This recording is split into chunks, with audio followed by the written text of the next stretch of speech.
In America say that since the election, they dread what the future may hold. Some of them are fearful for their safety, and they're taking matters into their own hands. Since she was a senior in high school, Abdelghani wore the traditional scarf whenever she was in public, part of her Islamic faith, culture, and identity. We have to stop the Muslims. This presidential election, that changed. I was walking on the street, and a driver drove by me and slowed down and rolled down his window, and he just spit at me. He spit at you?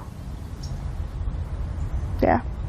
It was getting closer and closer to November 8th. That's when I decided that I just was going to take it off for a while. Since the election, the Southern Poverty Law Center has tracked more than 700 hate incidents. But Muslim women say a year ago, their sense of safety began to change after this picture of San Bernardino killer Tashfeen Malik went public. After that, people started to see us differently. Muslim women began taking self-defense classes driven by fear. The only places where Abdelghani feels free to express that part of Islam is in the privacy of her apartment and her mosque.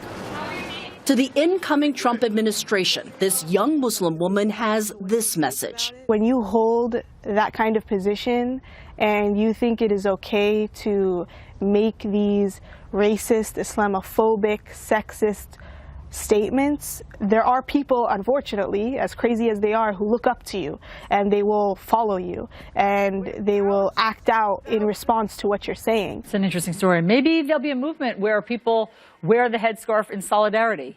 You know, even if you're not Muslim, maybe it's the way people shave their head, you know, sometimes in solidarity with somebody who's going through something. Maybe you'll see a wave of the opposite.